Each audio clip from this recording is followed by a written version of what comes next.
हमारे लोग बाबा साहेब बुद्ध फूले साहू की बात करते हैं, लेकिन शर्म आती है कि जब बात बेटियों के रक्षा और सुरक्षा की आती है तो हमारे कुछ चंद्र स्वार्थी लोग क्या चूहे के बिलों में घुस जाते हैं। जिन बेटियों ने बुद्ध फूले साहू पेरियार ललई को पढ़ लिया है वो समाज में उतर गई हैं। वो उन मनुवादियों से हक अधिकारों की लड़ाई लड़ रही हैं जो हमारे समाज को खोखला करने का काम ये षड्यंत्रकारी लोग आरएसएस के कर रहे हैं। कायरो, तुम्हारे जहन में खून नहीं पानी है जो अपनी बेटियों की हार पर आप खुशी मनाते हो।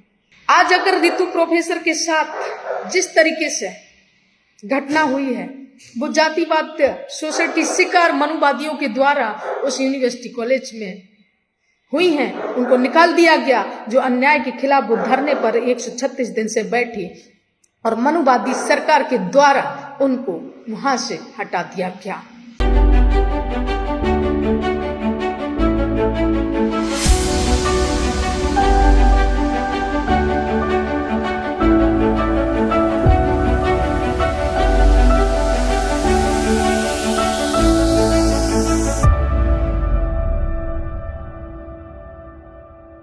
जय भीम, जय भारत, जय संविधान। साथियों, मैं कल्पना बौद्ध आप लोगों के बीच उपस्थित हुई हूँ कुछ खास मुद्दे को लेकर। आप सभी लोग कुशल मंगल होंगे ऐसी कामना करते हैं और नए वर्ष की आप सभी लोगों को बहुत बहुत शुभकामनाएं एवं बधाई। और कुछ चंद स्वार्थी लोगों को भी बहुत बहुत बधाई समाज की बेटी को हरवाने के लिए और दुश्मनों के साथ खड़े होकर के अपनी बेटियों के साथ षड्यंत्र करने के लिए, जो समाज की हक अधिकारों की लड़ाई लड़ती हैं, अपने मिशन, अपने बाबा साहब, अपने फूले साहू पेरियार, अपने महापुरुषों की लड़ाई लड़ने के लिए जो दुश्मनों से जंग लड़ रही हैं, उनको किस तरीके से हरवाने के लिए कुछ चंद्र स्वार्थी लोग, ये समाज के ही लोग जो बेटियों को टारगेट करते हैं, उनको बधाई देते हैं कि वो अपनी बेटियों को हरवाने के लिए, अपनी बहनों को हरवाने के लिए उनको खुशी मिलती है। बात ये नहीं है कि आज एक समाज की बेटी हारी। समाज की बेटी वो भी थी जो इससे पहले महिला पहलवान बेटियां रोड पर घसीटी गई, रोती रहीं, बिलखती रहीं और न्याय की गुहार लगाती रहीं, क्योंकि उनके साथ भी अन्याय हुआ था। कोई भी बहन बेटी अपनी इज्जत को तार तार समाज और दुनिया के सामने जब तक नहीं करती है जब तक उसके साथ कोई बड़ा हादसा ना हुआ हो। लेकिन ये षड्यंत्रकारी लोग और आरएसएस की सरकार की जो शिकार हमारी समाज की बहन बेटियां हो रही हैं, इसका जिम्मेदार हमारा समाज है। आज अगर रितु प्रोफेसर के साथ जिस तरीके से घटना हुई है वो जातिवाद सोसाइटी शिकार मनुवादियों के द्वारा उस यूनिवर्सिटी कॉलेज में हुई हैं, उनको निकाल दिया गया। जो अन्याय के खिलाफ वो धरने पर 136 दिन से बैठी और मनुवादी सरकार के द्वारा उनको वहां से हटा दिया गया। और वो रोती रही, बिलखती रही और ये भीख मांगती रही समाज से, झोली पसार करके कि आप मेरा साथ दो, आप मेरे साथ खड़े हो, क्योंकि आपकी भी हक अधिकारों की हम लड़ाई लड़ रहे हैं, आपकी बेटियों की लड़ाई लड़ रहे हैं, आप मेरा साथ दो।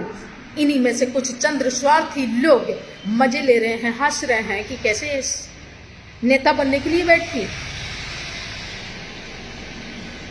पैसे ठगने के लिए लोगों से बैठी और आज हार गई।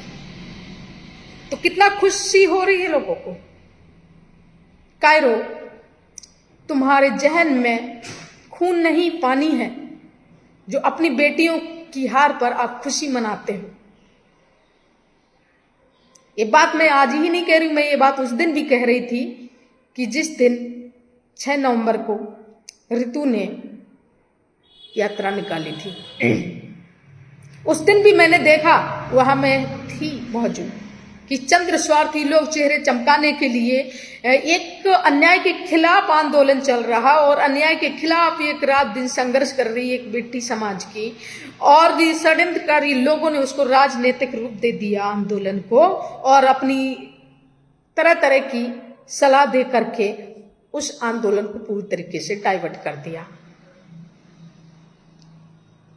तब भी मैंने यही कहा और आज भी मैं उन लोगों को ही चिता रही हूं कि कायर हो, जिनसे लड़ना चाहिए उनसे, तुम्हारे बाजू में खून नहीं पानी है, और लड़ तुम उनसे रहे हो जो तुम्हारे हक अधिकारों की लड़ाई लड़ती हैं बेटियां। तुम उनको अपना दुश्मन समझते हो क्योंकि आप बुद्ध फूले साहू बाबा साहेब की बात करते हो, और जिन बेटियों ने बुद्ध फूले साहू पेरियार ललई को पढ़ लिया है वो समाज में उतर गई हैं। वो उन मनुवादियों से हक अधिकारों की लड़ाई लड़ रही हैं जो हमारे समाज को खोखला करने का काम ये षड्यंत्रकारी लोग आरएसएस के कर रहे हैं, और उनके सामने वो लोहा बन करके वो संघर्ष कर रही हैं। उनका साथ देने की बजाय उनके ही साथ षड्यंत्र करते हो, चाहे वो मैं हूं, चाहे वो ऋतु प्रोफेसर हो, चाहे अन्य बेटियां हो। ये मैं आए दिन झेल रही हूं, आए दिन देख रही हूं। इसीलिए आज ये समाज हमारा गर्द में जा रहा है। हमारे लोग बाबा साहेब बुद्ध फूले साहू की बात करते हैं, लेकिन शर्म आती है कि जब बात बेटियों के रक्षा और सुरक्षा की आती है तो हमारे कुछ चंद्र स्वार्थी लोग क्या चूहे के बिलों में घुस जाते हैं। तब बड़े बड़े नेता, बड़े बड़े संगठन के लोग नजर नहीं आते हैं, क्योंकि उनको लगता है ये नेता बन जाएगी, हम पे राज करेगी। लेकिन दुश्मन राज कर ले वो अच्छा है, लेकिन अगर अपना खा ले तो वो गलत है। अगर अपनी बहन बेटी आगे बढ़ रही है तो वो हजम नहीं हो रही है, और दूसरे की अगर वो दुश्मन की बीवी बेटी हो, अगर वो आगे बढ़ रही है तो कायरो उसके साथ खड़े हो जाते हो, क्योंकि ये दोगलापन तुम्हारे जहन में भरा पड़ा है। इसलिए आप उस मानसिकता से निकल नहीं पा रहे हो। गलती उनकी नहीं है कि दुश्मन ताकतवर है, गलती आपकी है क्योंकि आप संगठित नहीं है। और जब तक आप संगठित नहीं होंगे अपनी बहन बेटियों के साथ शोषण इसी तरीके से होता रहेगा, और तुम जैसे कायर कुछ चंद लोगों की वजह से हमारी बहन बेटियां सुरक्षित नहीं। लेकिन ये भी ध्यान रखना कि जिस दिन ये नारी शक्ति आज हार रही है, रो रो के बिलख रही है, अपने हक अधिकारों की लड़ाई लड़ रही है, लेकिन जिस दिन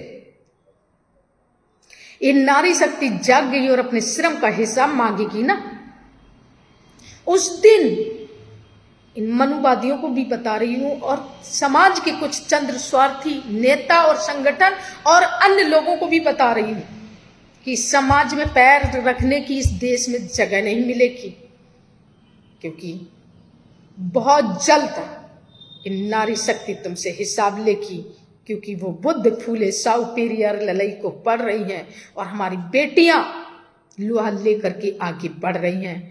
और मुझे गर्व है कि मैं अपनी हर बहन बेटी का साथ दूंगी और उनकी लड़ाई लड़ रही हूं और लड़ती रहूंगी, और इन जैसे मनुवादियों का सामना डट कर करूंगी।